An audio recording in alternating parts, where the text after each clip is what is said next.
Olá, Eric, tudo bem com você? Aqui é o professor Valber, tá? Dando sequência, então, ao nosso estudo acerca do nivelamento.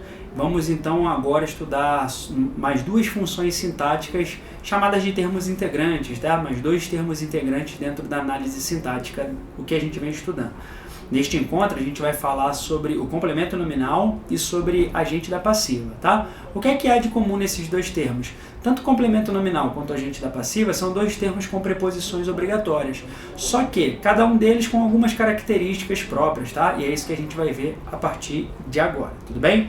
Deixe então passar aqui para que você tenha uma noção geral. Olha só, o complemento nominal ela é a informação que completa o sentido de um substantivo, de um adjetivo ou advérbio, contido na oração. Vem sempre regido de preposição. Então vamos lá. O complemento nominal, ele tem um nome complemento nominal porque ele complementa nomes e não complementa verbos. O complemento nominal, Eric, ele se parece muito com o objeto indireto. O que é que se diferencia ou o que é que faz com que haja uma diferença entre eles?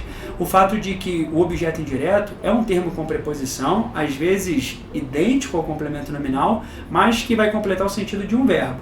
Já o complemento nominal, por sua vez, é aquele termo com preposição também, mas que complementa o sentido de um nome. E quando eu falo nome aqui, eu estou falando de substantivo abstrato, estou falando de adjetivo ou de advérbio. Sempre que um desses nomes pedirem um complemento, este complemento com preposição será chamado de complemento nominal, tá bom? Vamos aos exemplos. Ó, ela chegou repleta. Repleta é um adjetivo. Se eu falo que ela chegou repleta, é natural que surja uma pergunta. Repleta de quê? Então, repleta é um adjetivo que pede complemento.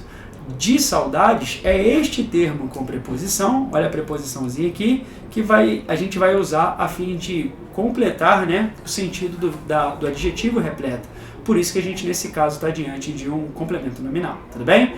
Ó, o regresso às atividades. O regresso às atividades. As atividades é um termo com preposição que complementa o sentido de um substantivo abstrato, logo, complemento nominal. E quando eu falo que música alta faz mal aos ouvidos, repare que aos ouvidos é um termo com preposição que complementa o advérbio mal. Afinal de contas, o que faz mal a alguém. Logo, também, diante desse termo com preposição, eu estou diante de um complemento nominal, tá bom? Vejamos agora a individualidade de cada um desses termos, substantivo abstrato, adjetivo e advérbio. Olha só, adjetivo, todos estão contentes, todos estão contentes. Repara, Eric, que se eu disser que todos estão contentes, você pode vir a perguntar, professor, todos estão contentes com o quê? Quando eu complemento essa resposta, ou quando eu dou resposta a essa pergunta, né, contente com o quê? Então, com sua companhia, repare que eu coloquei a preposição com para iniciar a resposta. Esse termo, essa resposta que se inicia com a preposição com, vai completar o sentido do adjetivo contente. Logo, eu estou diante daquilo que a gente chama de complemento nominal, tá? Temos ainda o fato de o complemento nominal poder completar o sentido de um advérbio. Ó, quando eu falo que morávamos longe, para que longe é um advérbio, representa o lugar, tá? Ou a referência, adjunto adverbial, é um advérbio nesse caso. Ó, morávamos longe. Olha a pergunta que é possível surgir daqui. Mas longe de quê, professor?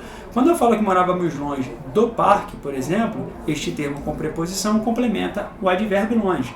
Por isso, este termo com preposição nós chamaremos de complemento nominal. E por fim, ainda falando sobre o complemento nominal, é aquele termo que completa o sentido de um substantivo abstrato. Veja, os meninos se atropelavam na disputa. Repare que naturalmente virá uma pergunta. Na disputa por quê?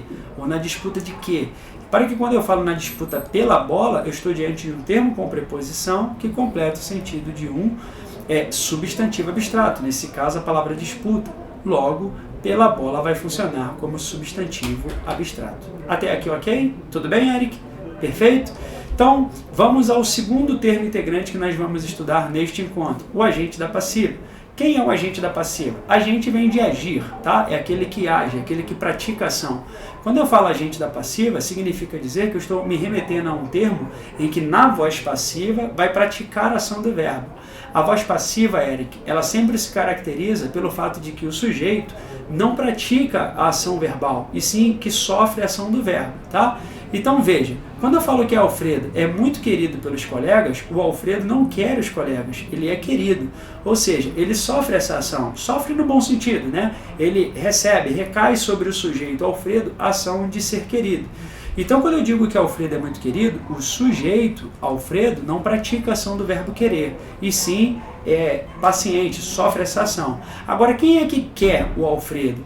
Não é os colegas? Os colegas, então, ó, é este termozinho que age dentro de uma voz chamada de passiva. A este termo nós chamaremos de agente da passiva.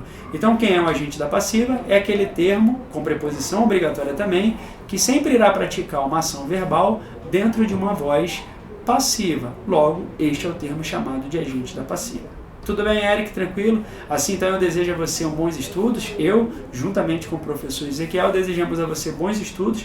E uma vez que a prova se aproxima, desejamos a você também sucesso na sua prova, tá bom? Um grande abraço, fique com Deus e até a nossa próxima aula. Tchau, Eric!